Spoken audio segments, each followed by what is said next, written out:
After 20 years, I've learned the hard way that there was never a good time to withdraw U.S. forces. How many more generations of America's daughters and sons would you have me send to fight Afghanistan's civil war when Afghan troops will not?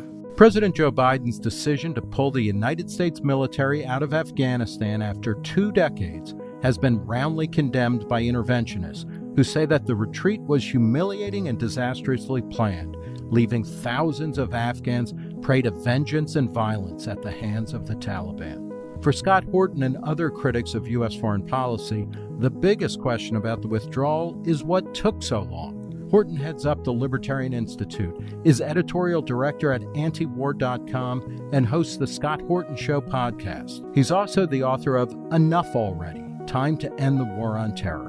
Reason talked with Horton about why American intervention in Afghanistan was doomed from the start and how a libertarian approach to both domestic and foreign affairs would make people better off all over the globe. Scott Horton, thanks for talking to Reason. Happy to be here. Just before we started talking, President Joe Biden explained his rationale for withdrawing from Afghanistan right now and in the manner that he did. What did you think of Biden's defense of his policy? I think it was perfectly reasonable. I mean, I don't know what else he was supposed to say in the circumstances. It's far too late to start the war all over again or anything like that. If anything, really the biggest weakness of his policy has been that he broke the deal, essentially. The deal that Donald Trump had signed said we would be out by May 1st. And I think just for political reasons, he didn't want it to be Trump's withdrawal. He wanted it to be his own thing. And so he delayed that. But that just gave the Taliban this much more time to take over the entire country as America's on their way out the door. So that's the reason for the big scandal now is we didn't get our decent interval. We're supposed to be able to leave, and then they are supposed to give us a few weeks before embarrassing us this badly by taking over the whole country like this. Let's get to Biden in a second, too. Everybody in the news, it seems, is talking about, this humiliation for America. And that, we haven't been this humiliated since, Vietnam and Saigon. Do you, is that in any way, shape, or form accurate? I mean, do you feel humiliated by the American military's leaving Afghanistan, or do you think that's a proper way to be assessing what's going on right now? No, I think essentially people are reacting against what they assumed was going to happen, which would be that the Taliban would come in and kill everybody and that we'd have a horrible Black Hawk Down type disaster as our guys try to get from the embassy to the airport, like some horrible action movie or whatever. But they haven't done that. And the Taliban they're obviously ruthless, but oftentimes they make rational decisions. You know what I mean? It doesn't mean that their policy is always just crazy. Essentially, they're not bin Ladenites. You know what it is? I think people were thinking of when ISIS took over Western Iraq, that it's going to be like that. But the Taliban really aren't bin Ladenite lunatics like that. They're very conservative and extremely authoritarian, but they're not, revolutionaries, really. Yeah, and I guess they're effectively they're state actors. I mean, they, and it's exactly who is in the Taliban now and what the difference is between when it was actually running Afghanistan before 9/11 or before the U.S. invasion. But they're a government. They're not non-state actors. That's right. For many years, they've called themselves the Islamic Emirate of Afghanistan, and they've acted as a shadow government from the American side's point of view, but essentially as the only real government in much of the country for many years now. And even David Petraeus at the height of the surge, or at the dawn of the surge, I guess, back 10 years ago, admitted that the Pashtun population, especially in the south and east of the country in the predominantly Pashtun regions, that they vastly prefer the Taliban's system of civil and criminal justice to that imposed upon them by the United States and the new government that we had set up there. And so one of the arguments against Biden, and I guess it's as much against the last 20 years of American presence in Afghanistan, is that the way that the withdrawal happened was, clearly there were a lot of people who thought they were going to get out. There were one of the most disturbing scenes I saw, I guess was from over the weekend, where people were actually hanging onto planes as they were taking off. CNN was showing a guy who apparently fell from a plane that was a couple hundred feet up in the air. There is room to criticize the U.S. in the manner that it pulled out. Is there, or where do you draw the line on something like that?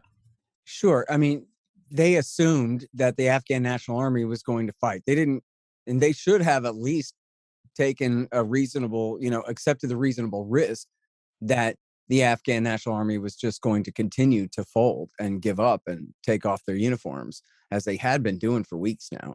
And instead, they said, no, we want to keep, a full staff at the embassy and a division of soldiers and Marines to protect them. I guess a division each of soldiers and Marines to protect them there for the long term. And, possibly Kabul could be threatened months from now and this kind of thing. And so they could be blamed for that. But again, they're not being all massacred and shot on the way to the airport. They're, taking helicopter rides, or they're driving to the airport and then they're flying right out of the country.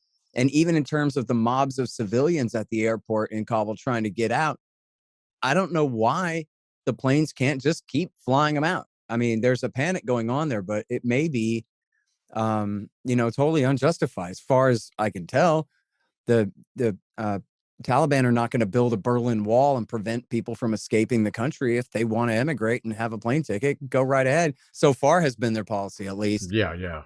Do you what does the U.S., what does the American government owe to the people who cooperated with us, who helped us?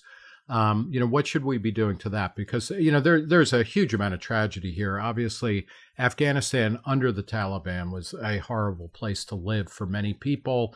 It's going to be that way again. It hasn't been great the past 20 years, if we're being honest. But what does the government, what does the U.S. military, what does U.S. government owe to the people who put their lives on the line to help us in whatever we were trying to accomplish? I mean, they should absolutely help them resettle wherever it is, including the United States. I was just joshing around, but not really, on Twitter saying, give them Martha's Vineyard. Right. And that's not because I don't want them in Texas. I don't care where they go. In America, I'm all about that. But and especially if they're people who are going to have a mark on their back if we leave them behind. And that why do you think the United States is so bad at that? I mean, we did the same thing, something similar in Iraq and in other places as well. When General Powell talked about the Pottery Barn rule of saying, you break it, you own it. We seem to be really bad. I mean, we're much more interested in breaking things than in kind of paying the bill, aren't we?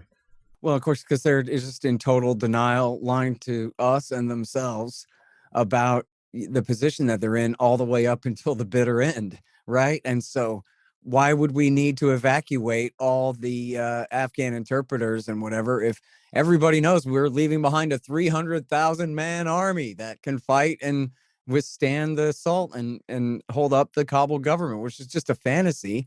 But that was the premise upon which they were basing their decisions, Let's talk a little bit about the experience in Afghanistan. Do you think after 9/11 and the fact that bin Laden was there and the Taliban government was offering him, some kind of sanctuary, did the United States have the right, or is it a defensible decision to go into that country looking for him after 9/11? Almost.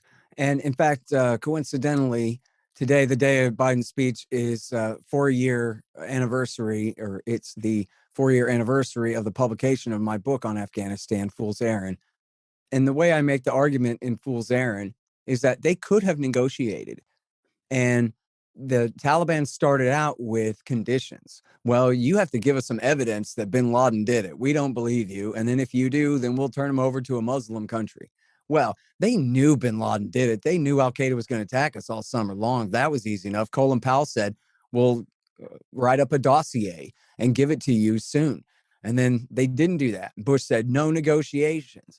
And by the way, by a Muslim country, that could be Egypt or Jordan or Malaysia or, a country that is any part of the Organization of Islamic Conference, who would have turned him right over. Bin Laden and all of his friends would have extradited him immediately to the United States.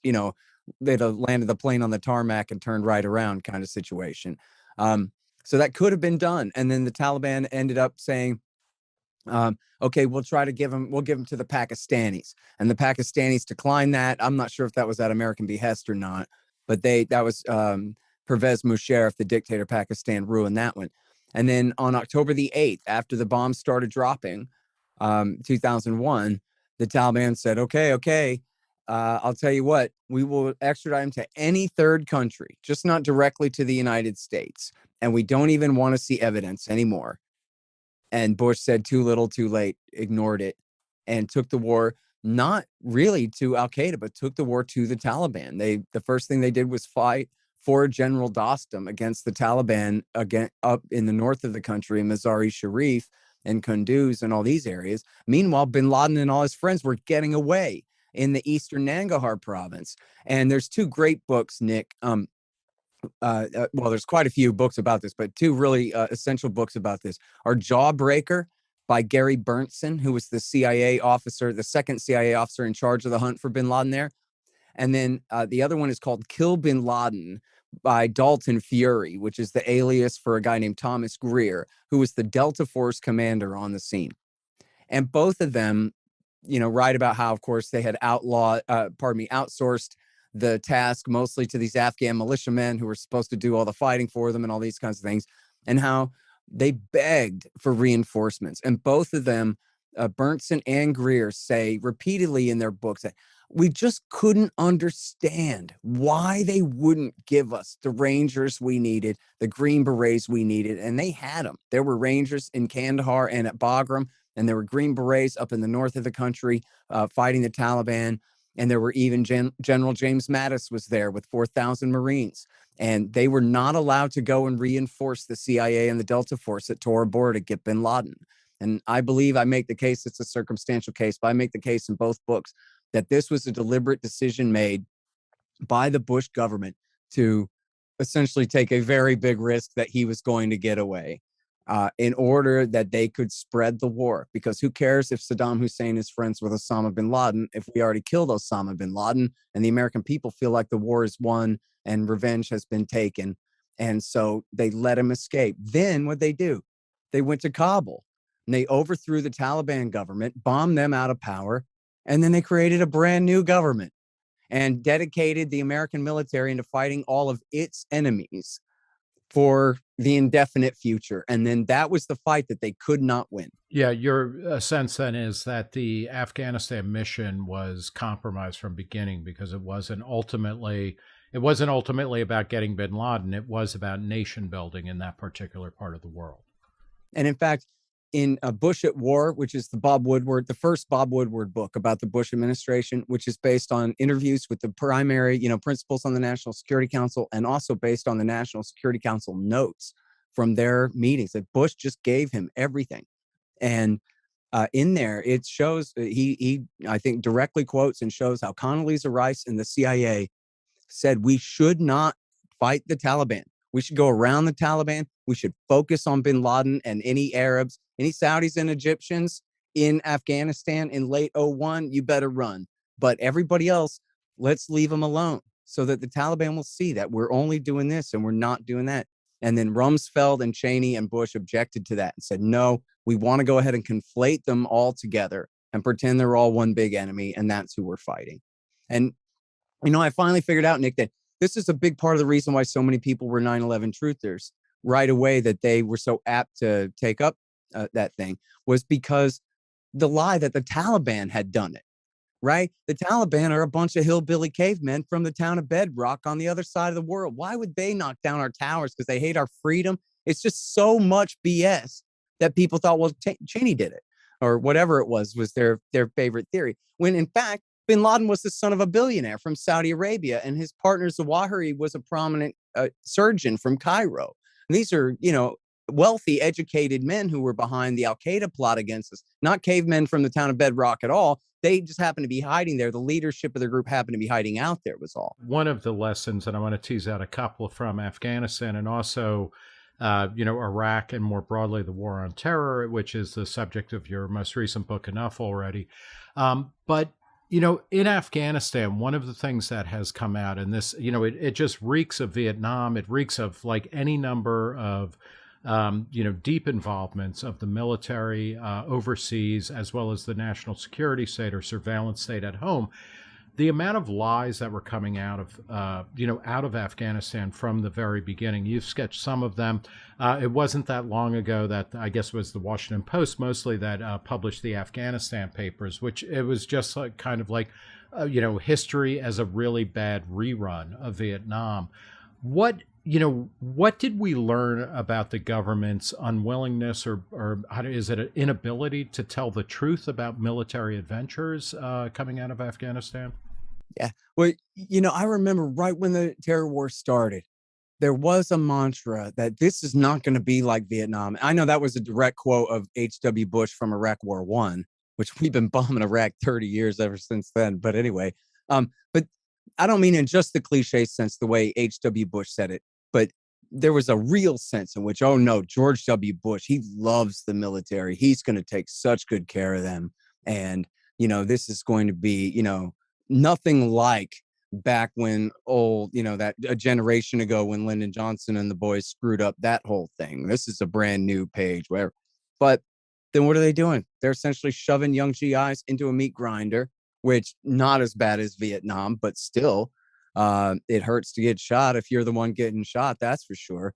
And sent these guys on these crazy missions all across this country for years, essentially to die for nothing, at best to die for each other, risking their lives in battle, but a fool's errand. You look at Matthew Ho is the great former Marine Corps captain turned State Department official who turned whistleblower in 2009 and tried to stop the Afghan surge. You might remember in the late summer of 2009. And Obama, of course, didn't take the out and went ahead and escalated anyway. But, I've talked with Matthew a lot of times, and one of the things and you'll hear this story, you probably heard this story before. I've heard this over and over and over again from different veterans. It even makes it into movies and documentaries and whatever, that when the Americans arrive, the local Afghans think that they're Russians because they're so isolated in their little villages and valleys. They don't even know that the Russians left 20 years ago or 10 years ago at the earliest, 20 years ago, 25 years ago. And then when they see the Americans, they don't know that the Americans have come. Even though we've been there for 5, 10, 15 years, they haven't heard that the Russians have left and the Americans have come. How are these people part of any sovereign nation really at all when they have even different dialects from village to village to village, from valley to valley to valley? And then we send a bunch of American Army infantry in there to just turn their lives upside down and to pick winners and losers and, control. This guy is no longer in charge of the timber industry. Now this guy is, and create an unending series of catastrophes. What good could possibly come out of policies like this? It's just, and as you're alluding to in the Afghan papers, the commanders at the top, they knew that this is all crazy and they knew it was all going nowhere, but they're getting their ticket punched and they get to move on. It gets to be somebody else's problem by the time the problem comes due. And so then it's the GIs who have to pay the bill in real time there. Yeah, and that's even going back to World War II. When you read soldiers' accounts of things, the person in the platoon or the individual dogface or something, matching up what he's doing on a daily basis or an hourly basis with a grand narrative of what the war is trying to accomplish and how your actions fit into it. That's difficult under the best of circumstances, and at least in something like World War II. That the large narrative was there. When you look at documentaries like Camera Obscura and whatnot about Afghanistan, this it just comes quickly. Nobody knew what was going on.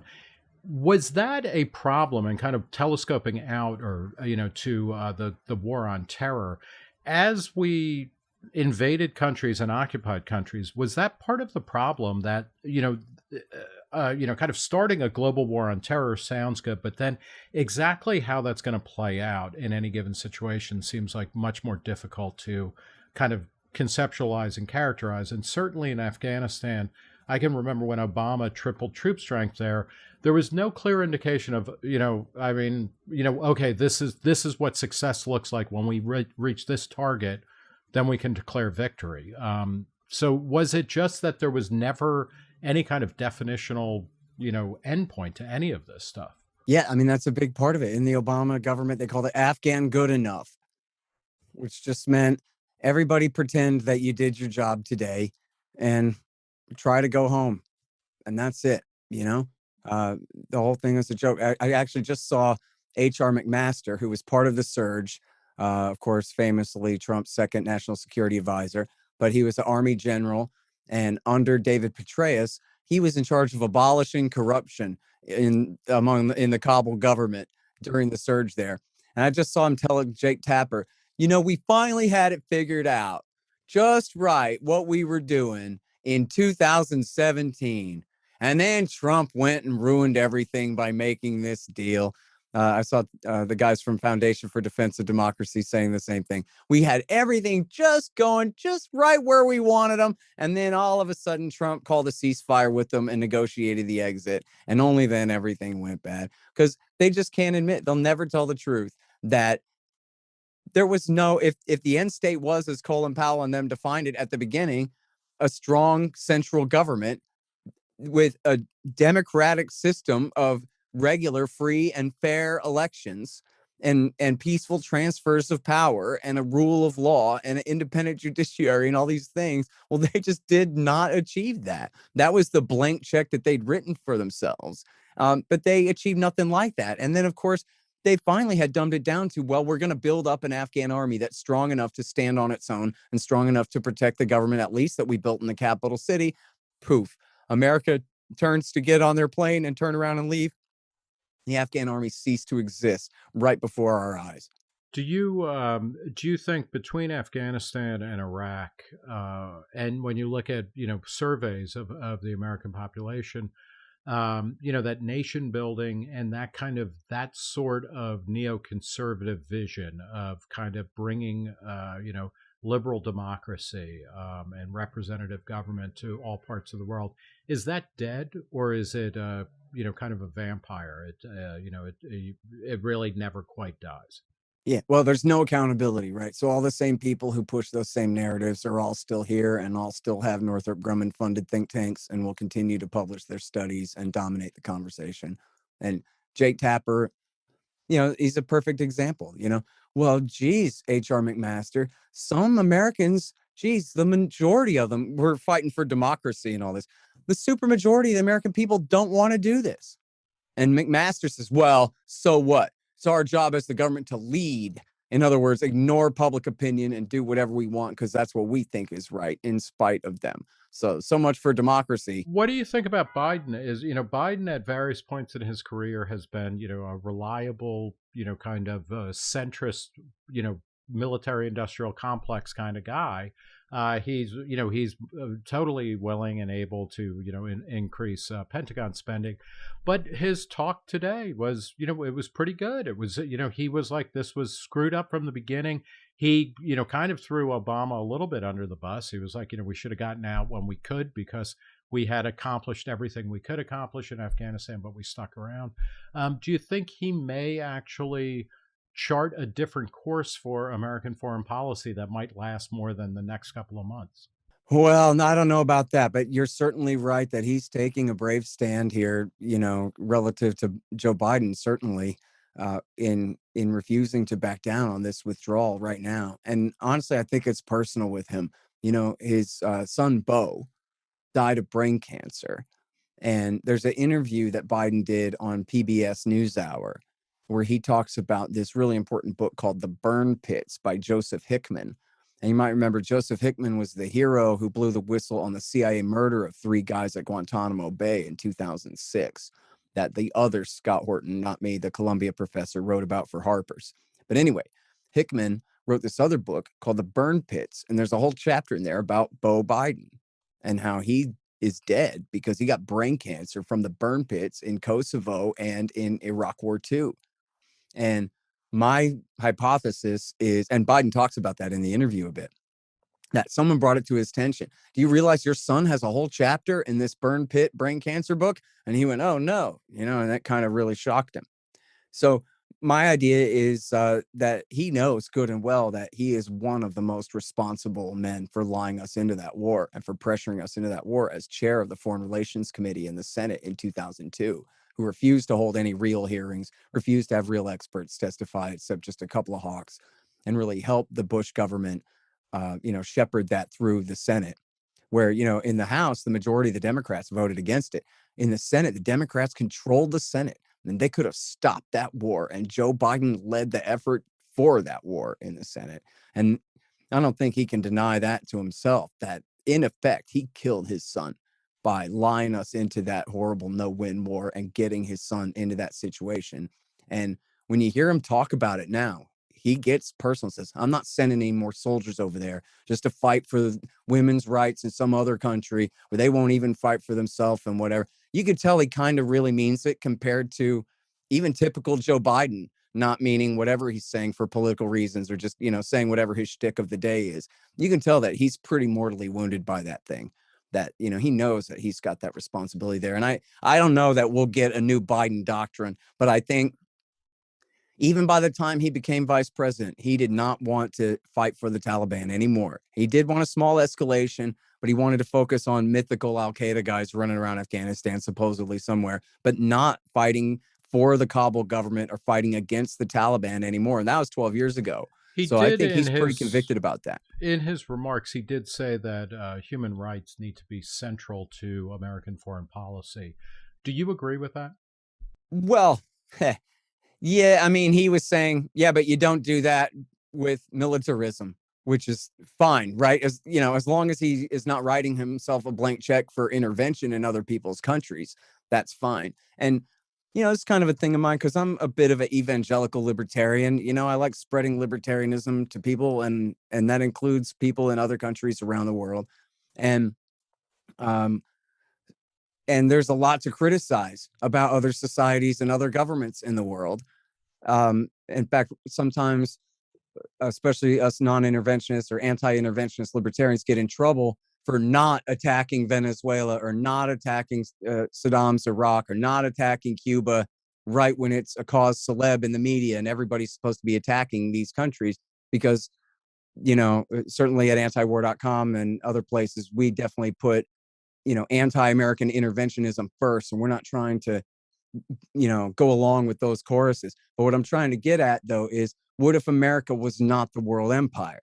And what if we really weren't intervening? What if there's no question whether the protest movement in Cuba or Venezuela is backed by the United States CIA or not? What if there's no question that the Green Revolution is somehow funded by the NED when it breaks out in Iran? But what if we all just want to condemn the Ayatollah as a bad leader because he is one, and we don't want to have the stink of the CIA on us, and we don't want to have the stink of the CIA on reformers in these countries who that's their biggest, Achilles heel is they get accused of being sponsored by the United States, even if they're not. And really, they're just fighting for their own rights in their own country.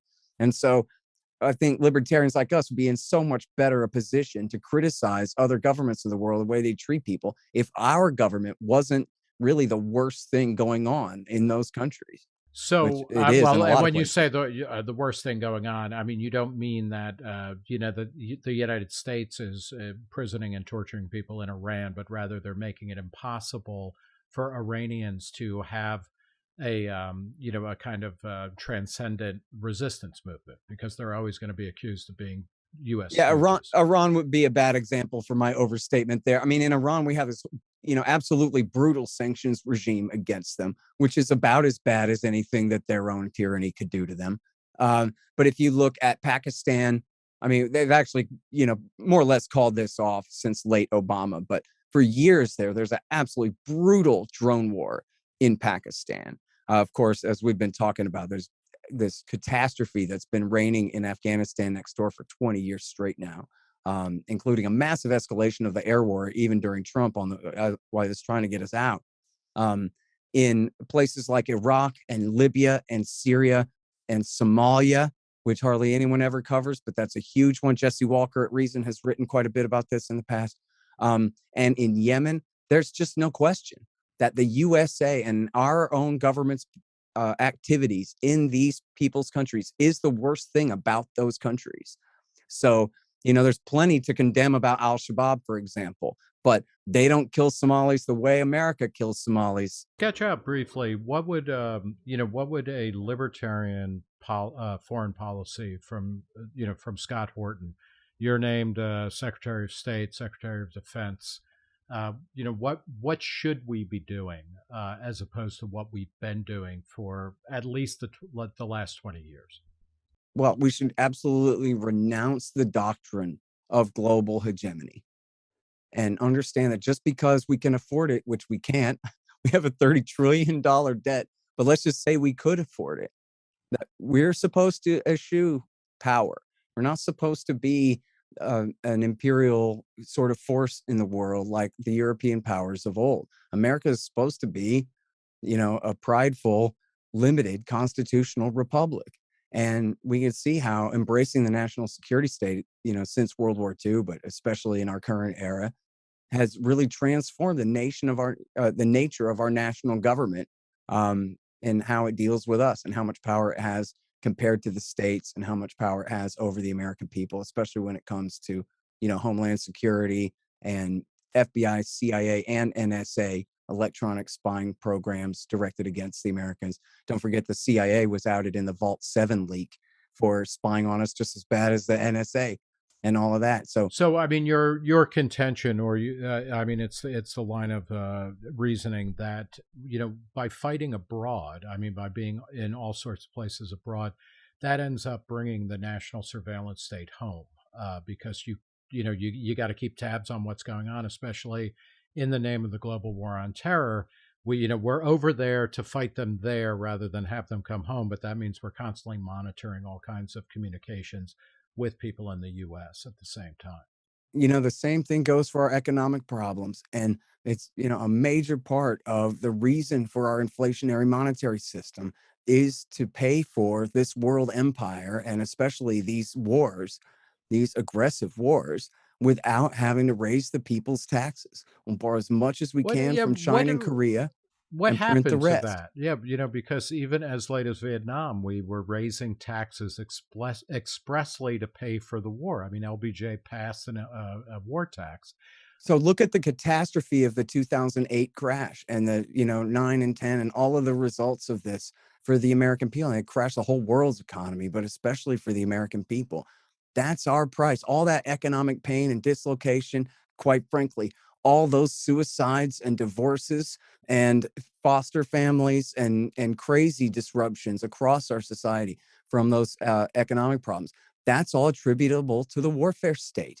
That was Bush and Greenspan's conspiracy to make money seem free, to make the wars seem free. That resulted in that massive crash. And when the lockdowns forced the crash last year, we were due for one anyway. It had been 12 years and we were due for the massive crash. Trump was desperate to try to get across the election finish line before the crash finally came, and the governors beat him to it. And then what did he do? He and the Federal Reserve, they created trillions and trillions and trillions more dollars and just set us up for the next crash to make all this government seem like it's free, keeping tax rates nominally low. And then we just suffer the pain of these booms and very real busts that come every decade or so. If nation building, certainly from a popular point of view, and it's important to remember after 9/11, and I hesitate to include you in this, but those of us who are old enough to, who were adults when 9/11 happened, there was a kind of bloodlust in the air where, everybody in America almost, was in favor of some kind of massive military response. Certainly Congress, you have portraits of Ron Paul behind you. You've done a wonderful collection of interviews with Ron Paul. Even Ron Paul voted in favor of the authorization of the use of military force in 2001. Only one Congresswoman, Barbara Lee of California, voted against it in the House and the Senate combined. Are we done with the global war on terror as much as a as a public as we are with the as with nation building? Do you think? Well, I'm not sure what the polls say about that. If they've ever really, like, if the Pew or the Gallup, if they do on the big surveys, if they phrase it that way exactly. I think they usually ask about in this country or in that country. But this brings me to a point I try to always remember to make about the reason. We have obviously the motive of Al Qaeda, who came out of the Mujahideen that the Carter and Reagan administration had backed against the Soviets in Afghanistan in the 1980s. They were turned against us by the policies of Bush and Clinton in the 1990s, Bush Sr., I mean, and Bill Clinton in the 1990s, even though Bill Clinton kept backing them anyway, like in Chechnya and Kosovo. But then, they were turned against us, especially first and foremost, because of the American bases in Saudi Arabia being used to continue the blockade and the bombing against Iraq there. And that was the number one cause. And there are others. But anyway, but then the And just to put a strategy. point on that, that was when Bush said they hate us. George W. Bush said they hate us for our freedom. It was actually, plausible that Al Qaeda hated us because we had bases in Saudi Arabia. Oh, sure. And in fact, and elsewhere throughout the world. Yeah. yeah, I mean, the most important thing that you can do is just read Osama bin Laden's declarations of war from 1996 and 1998. The first one is called Declaration of War Against the Americans Occupying the Land of the Two Holy Places. Not subtle. And both of them. And then there's the letter to America that the Guardian published in early 02, explains all this as well. That the motive, and in fact, there's a very authoritative source, especially for right-leaning national security type folk who might be listening to this, is the former chief of the CIA's Bin Laden unit, Michael Scheuer, who's a very conservative guy and the former head Bin Laden hunter at the CIA. And he said, look, these guys are religious radicals. Of course, they are the leaders of Al Qaeda, but they don't hate us for who we are or because of who they are. They hate us because of what we do. And in fact, Scheuer's thing was, as a CIA analyst, he would be like a very objective, neutral reporter, and at least sometimes, and say, listen, if you still want to continue these policies, that's fine. This is a democracy. Talk about it, vote on it, keep the policies. All I'm saying is you need to understand these policies are what's driving the terrorists' war against us. Just simple as that. And very quickly, it's the bases in Saudi to bomb and blockade Iraq, support for Israel in their occupations of Palestine and at that time also of Lebanon, support for all the kings and dictators and sultans and el presidentes of the region, pressure on them to keep oil prices artificially low to subsidize our economy at their expense. And then, as they accused, turning a blind eye to Russian, Chinese, Indian, and Uzbek oppression of Muslims, which, as I was saying before, isn't really true because Bill Clinton was backing the Mujahideen against the Russians in Chechnya and against their friends, the Serbs in Bosnia and in Kosovo. And he was also backing Uyghur fighters against China. So, in fact, after September 11th, Bill Clinton and two of his Democratic allies from the House, Brad Sherman and Tom Lantos, all three of them said something like, how could the Muslims attack us after everything that we've done for them lately? But the thing was, the six major reasons that they were targeting us were all still in play. And the fact that we had backed them in Kosovo did not bribe them off. But here's the real point. I'll try to wrap this up quick, is that, so that's their motive. But the strategy was to bait America into making the same mistake that the Russians had made and invade Afghanistan, to bog us down, bleed us to bankruptcy, and force us out the long way and the hard way. This was the American deliberate policy against Russia. We'll give them their own Vietnam. That's not just in Rambo 3. That's Zbigniew Brzezinski, Walter Slocum, and Robert Gates in the Jimmy Carter years. So this is the reason we want to back the Mujahideen in Afghanistan, is to provoke the Russians into invading. Then we'll bog them down and give them their own Vietnam, just as we had just suffered through, and see how they like that. And then, of course, as we all know, the popular history is this is one of the straws that broke the camel's back and helped bring down the Soviet Union, along with the oil price crash of the late 1980s there. Well, the Mujahideen had learned that same lesson, including the Arab Afghan army, had learned that same lesson as the Reaganites and said, yeah, we did that, right? And then they decided they're going to do the same thing to us again. And so when George Bush decided we're going to go to Afghanistan and stay, he was doing exactly what bin Laden wanted him to do. When then he went to and took out the socialist infidel, as bin Laden called him, Saddam Hussein in Baghdad, that was, as Michael Scheuer called it, a hoped for but unexpected gift to bin Laden, that he would turn Iraq, at least Western Iraq, became Jihadi University. Now, then, if that's true, which it is, then when Obama went to Libya and then to Syria, and helped even to inadvertently, they weren't really going for this, create the Islamic State Caliphate that ended up invading and taking control over all of Western Iraq from 2014 through 2017. This is all Osama bin Laden's wildest dreams. Remember in the Bush years, Glenn Beck would threaten us with the Islamo-fascist caliphate. But then you look at a map and you go, well, where is it? Because there's all nation states in the way. There's no caliphate.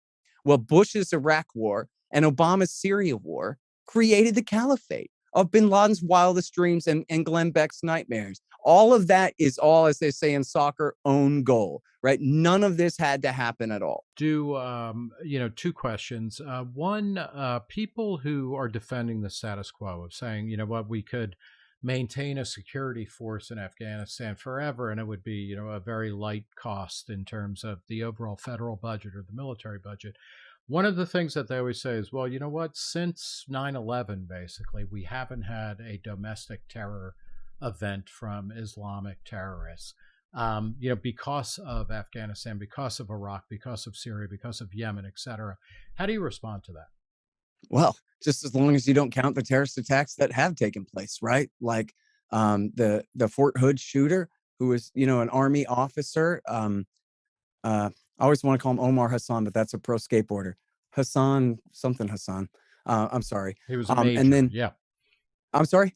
he was a major, right? Yeah, an Yeah, army major. yeah, major Then, of himself. course, there's the Boston bombing, the San Bernardino massacre, Omar Mateen's massacre in Orlando, Florida. There's a guy named Zazi, who, this was not an FBI put on job. This was a real one that had a plan to bomb the subway in New York. There was, of course, the shoe bomber who failed, Richard Reed, the shoe bomber who failed. There was Abdul Muttalab, the underpants bomber, who luckily failed, but that was an Al Qaeda attack that almost succeeded in blowing up a plane over Detroit. Well, I don't know how close they got to succeed. And that's what they were trying to do, blow up a plane over Detroit on Christmas Day, 09. So just as long as you erase all of these out of your memory. In fact, let me elaborate on one without just being mad. There's a New York Times reporter. I'm sure you read him. His name is Thomas Gibbons Neff, and he's their expert on Afghanistan. He's a former Marine, and he used to write for the Washington Post. And he wrote a thing in the Washington Post that I quote in fool's errand, where he said he's in Afghanistan fighting these guys, like, you know, fighting in Afghanistan. And then he reads about the Boston bombing and about how the younger brother wrote on the inside of the boat that he was doing this because of the war in Afghanistan. And then Thomas Gibbons Neff says, well, wait a minute. You know, I'm over here risking my neck, and I'm telling myself that I'm doing this to keep these guys away from my mom and my little sister, right? That I'll draw the violence to me out here on the frontier, out here in Afghanistan, to keep them safe back home. But wait a minute. If my war over here is causing them to fight us at home, then that short circuits the whole logic, doesn't it? And I guess I got to quit. And that was when he called it quits and became a reporter instead. So another question is, at least since the end of the Cold War, certain factions in America, certainly in the military, also in the kind of commentariat, has been, have been on the hunt for a replacement for the Soviet Union. You know, sometimes that's the Russian Federation, sometimes, or more often now, it's China. For that brief period, and just before 9/11, the Weekly Standard had stories about how China was emerging as the new Soviet Union. That all got kind of swamped over by Islamofascism, which clearly, I think, even the most ardent war on terror person would admit that, that radical Islam was not the kind of organizing principle of hostility to the United States that was going to swamp us. It was not it's not up to the task the way that arguably international communism could have become the dominant force on the planet. How do we influence people so that we don't just start now shifting? And we went from the Soviet Union to Islamofascism or Islamic terrorism, and now we're looking at China. How do we break the spell of a kind of need for a Cold War where there is an equal and opposite enemy that must dictate that we give up parts of our freedom and that we change the way we organize our basic social, cultural, and economic life in order to defend against this threat? I'm reminded when I was a kid and I first learned the term military industrial complex from the kid down the street who had, I guess, learned it from his dad. Whenever we talked about how, Either that or your neighborhood was filled with little kids who were in the CIA, right? or something, the same dad taught us about the Fourth Amendment too, and really meant it and really wanted Yeah. us to understand, Yeah. And we don't have kings around here, only black robed judges who are a lot like kings. But anyway, Um, no, so when you first learn the concept of the military industrial complex, it sounds a little weird. It sounds maybe something like a topic that weird people are interested in. But then you learn that that's Ike Eisenhower who coined the phrase, five-star general, commander of all the United Nations forces in Europe in World War II, two-term president. And he's the one who said, we got to be so careful about this. And I think that's, part of it is just normalizing without emotion and just explaining, almost arguing past the sale, just convincing people, getting everyone to accept and understand. It's all a lie. It's a racket. They just want to steal money from you. That's all it is. It's a government agency and they fail upwards. Good for them. But it's at our expense, and that you just don't have to believe this stuff anymore. And that's, I don't know if Ron Paul ever used this term, but when Ron Paul ran for president in '08 and 12, that was what was so special. That was what got people to fall in love with this guy and follow this guy, is because he just told them, oh, you don't have to believe in this stuff. It's not true. Why would you believe in that? And it's like a license that you don't, you're confined to this social psychology that says we all agree on whatever it is, or else you're on the other side or whatever it is. And Ron Paul just says, no, that's not true.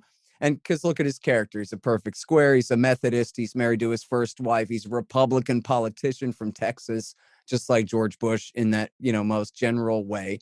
And he's just saying, meh, none of this is true. And what he did was he relieved people of the burden of all that cognitive dissonance of having to pretend to believe in this stuff when it's just not real. Now, I like to tell people, take a globe and spin it, go around the planet and look. Every power in Europe are our friends, and that includes the Russians. We can pick a fight with the Russians and have a phony Cold War with the Russians. Meanwhile, Vladimir Putin says, oh, our American partners, they don't have any beef with us. They don't have any reason to want to fight us. They can't afford to fight us. Then you look at Africa. There's the biggest power in Africa is Egypt, and they're no power at all. They're under America's thumb. They've been under America's thumb for 30 years at this point now. In South America, the biggest power is Brazil, but they're not a power. They don't have a navy. They're not worried about picking fights with anyone or achieving regional What hegemony about or China though? China clearly is interested in regional hegemony as well as global, global reach. I mean, they're pouring lots of money into Africa and elsewhere to have influence. Do you worry about China, or on what terms should we be concerned about China, over the next 20 or 30 or 40 years? I think all of that is just really overblown. And if I was Taiwanese, I'd be worried about China. If I was from Hong Kong, I'd be worried about China. But I don't think that they pose a threat to Mongolia or to Kyrgyzstan or to Afghanistan or Japan or Korea. In fact, I did a panel at Freedom Fest with your friend Fiona Harrigan. They're from Reason. We were on a panel together, and it was hosted by Grover Norquist. And Norquist pointed out that China's completely surrounded not by adversaries, but by ancient frenemies at best, people who seek, in no way a world dominated by China. And that's both Korea's and Japan, and then all of Vietnam, Laos, Cambodia, and Thailand, and that whole area down there. And then they have these restive populations, of course, of the Tibetans and the Uyghurs, and they've got the Mongolians and the Pakistanis and the Indians. And essentially there's not, much opportunity for them to expand out. And a friend was pointing out to me the other day about how they had a border dispute with the Indians in the Himalayas, and their commanders ordered them to drop their rifles, and they went over there and had a big fist fight because they didn't want to risk getting into a shooting match with the Indians there. And so I'm not sure if you're a fan of David Stockman. He's like me, only also knows all about money, but Yeah. he's angry all the time and great on foreign He policy. is very angry and very wise. I I think love the is guy. yeah. So he refers to the entire nation state of China as the China Ponzi. To him, the whole thing is a gigantic Alan Greenspan bubble waiting to shatter at any moment now, and he's not concerned about the rise of their power one iota. How do libertarians? You mentioned this earlier. We believe in individual rights. We believe in limited government. We believe in people being able to live how they want.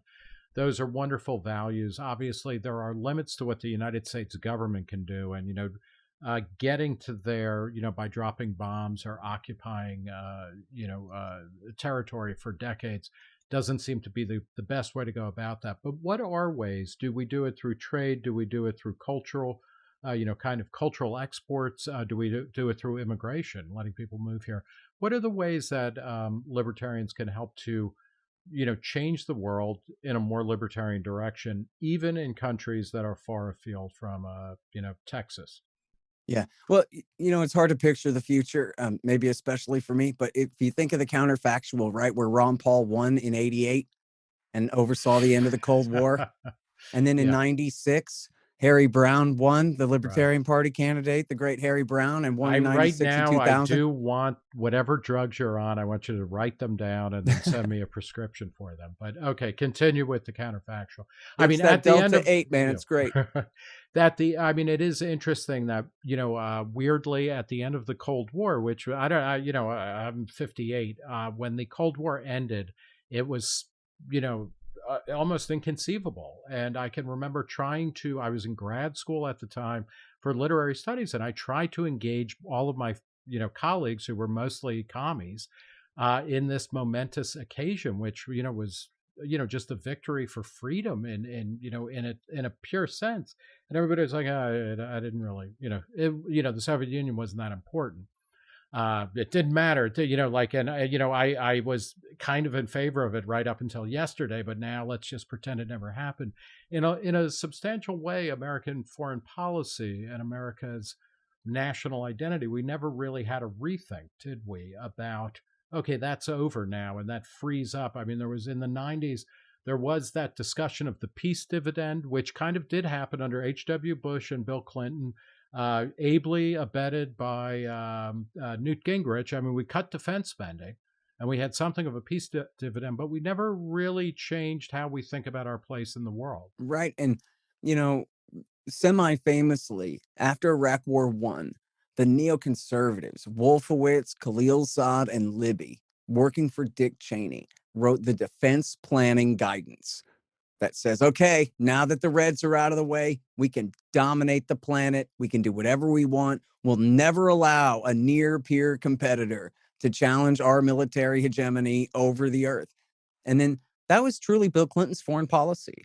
I mean, it wasn't the spread of violent war. It was the spread of violent bribes to allow new military bases all across the planet. And, essentially behind the scenes influence peddling to And get their favorite he friends did elected around the send world. out, American troops and bombs at a high rate. I remember a Cato Institute study that he had more kind of military engagements. I mean, they were small scale than Reagan did in 8 years and things like that. So you have Ronnie Reagan, the great, insane, Obama back to the Stone Age guy was restrained compared to Bill Clinton in terms of, actually dropping bombs on people. So we And needed to certainly the have, 90s, yeah, people thought it was peacetime. right. Essentially they were low level wars, small wars, as you're saying, here and there and the other place, but essentially spreading all this out. But so I like to think about what's the opposite of that. So I'm younger than you. I'm 13 years younger than you, just turned 45.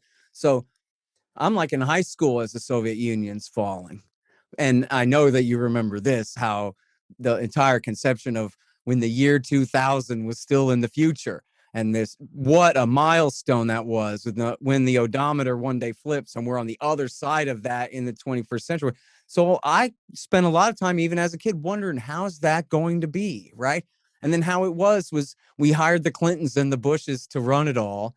And this is what they wrought out of it, where if you think about Ron Paul overseeing the end of the empire at the end of the Cold War, okay, Warsaw Pact is gone, NATO is gone. We're coming home. We're getting as free market as we possibly can and creating the freest, most prosperous society we can for Americans and lead the world by example. Then you have Harry Brown come in and he gives his Statue of Liberty speech. I'm sure you heard it.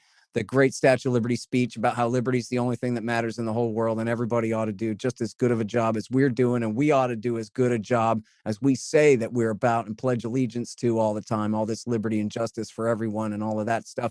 And then just be relentless in promoting liberty without the stench of hypocrisy, right? How can we talk about freedom and justice and liberty and for these other people, especially in poorer third world countries where they maybe really do need an enlightenment era, when we're soaking in the blood of innocent people here?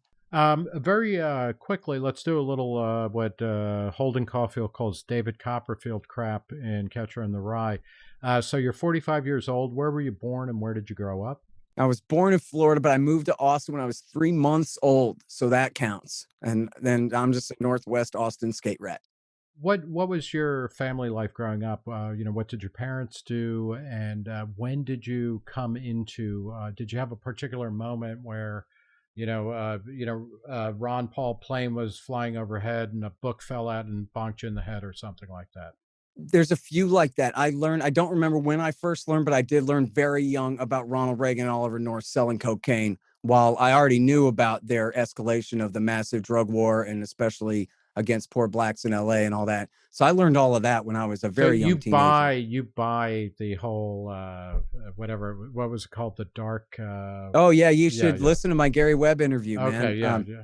Yeah. No, every bit of that holds up. Every bit of that reporting holds up. The only I part, think these guys are guilty of a lot of things. I'm not sure that cocaine, either powder or crack, needed government help in order to become pretty ubiquitous. If you've taken well, but it, that, you would I know mean, why it's popular. But that's not the question. I mean, the yeah, question is just factually whether that was what happened or not. And I mean, they name names and explain who these guys all were: Danilo Blandone and Erwin Meneses, and how they were in charge. I'm sure that I'm pronouncing their names wrong, but they were in charge of bringing all this cocaine to South Central LA to fuel the. I mean, think about the economic dynamic of that. They're bringing a massive increase in supply at the same time that they're increasing the penalties for having anything to do with it all, and increasing a massive counterinsurgency campaign by the LAPD, essentially borrowed from the Marines from Vietnam, to use against the people who were involved in the trade and all that. So that was one thing that really got me going.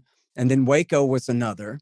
Oh, well, before Waco was Iraq War One. Now, so Iraq War One, I was in ninth grade, and I didn't really care about the war because, I don't care about Iraqis. I'm just a little kid. I just like explosions and jet fighters and stuff like that.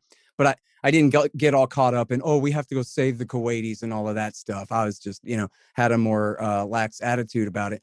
But one thing that I remember objecting to before the war ever started was that there's not a declaration of war by the Congress. And I know from even government school that only Congress can declare war. And the founding fathers made it that way for an important reason. And here, H.W. Bush even, I think, said out loud that I don't care what Congress does, I have a UN Security Council resolution, and that'll be good enough for me. And then all that talk about the New World Order and all of that, was all very it was interesting to me amazing. then. Congress was so much more conflicted over the first Gulf War, even though Bush ended up, with the UN mandate, whatever that's worth, but also a true coalition of countries to go in. And Congress was much more of a speed bump than it was, a decade plus later. That's true. Yeah, the vote was very divided. And in fact, so Bill Clinton was only a governor at the time, but he had made some statements against it. And John Kerry, if I'm almost certain I have this right, John Kerry and Joe Biden both opposed it in the Congress, or both in the Senate at the time. And then these are people, these all three, Hillary standing in for Bill, they all learned the lesson from that what a horrible embarrassment that was that they had opposed the war. So that was part of why they worked so hard for Iraq War II, is they weren't going to make that same mistake again, having, opposed Iraq War One, and then it came So out then, supposedly so magnificent. where did you go to college? Where'd you go? What'd you take? Or how did you emerge as the antiwar.com stalwart that you are? Well, I just went to Austin Community College for a couple of years, and I dropped out because I didn't want to take college loans and all of that stuff. So, What were you studying? Did you, or I mean, were you obviously you were interested in history and world events and things like that. yeah, I think I was just taking the basics. So there's, Texas history and government are requirements, and I'm not sure. I might have taken one extra history class or something like that, a state government class, something like that. But you know, I just like reading books, and I really hate government a lot, so I'm interested in trying to make other people hate it too. So I'm always kind of reading something. Did you come from a long line of government haters, or are you doing this to piss off your parents or to Uh, honor them? no, that's funny. No, my parents are pretty moderate Democrats, not very ideological or anything like that. But Are they still heartbroken? I actually lived in Texas from 93 or 96 to 98. I lived in Huntsville, Texas, of all places. But it was just as the state was going from being yellow dog Democrat to, kind of reliably blue. Are your parents pissed at what Texas has become? I mean, the Democrats were already right wing Democrats anyway. They were the conservatives. It really just switched parties. It didn't really switch the party in power for real, if you know what I mean. Um, but yeah, I think overall they probably would have preferred the Democratic Party. But neither of my parents really prioritized very much of that stuff. I mean, mostly, well, I'm a skater, and the very first time I met a cop in the wild, I'm pretty sure I was still 11. And then that was it, permanent vendetta So, since because then. I hate skateboarding all was a cops and crime, all those right? who Yeah, employ yeah. them. Were Huh? they busting your chops for skateboarding? Yes. Yeah, exactly. Giving me, the Full Metal Jacket drill sergeant routine. And Yeah. yeah. So no, this is all revenge against them is who it's revenge So against right there. this was yet another skate punk who goes on to become an anti-government ideologue. Yeah. Well, they sure help. I mean, we do it to ourselves, but they sure help make anti-authoritarians out of us. Yeah. Okay. Well, we're going to leave it there. We've been talking with Scott Horton of antiwar.com, of the Libertarian Institute, and author of many books, including Fool's Errand and Enough Already. Scott Horton, thanks for talking to Reason. Thanks for having me, Nick.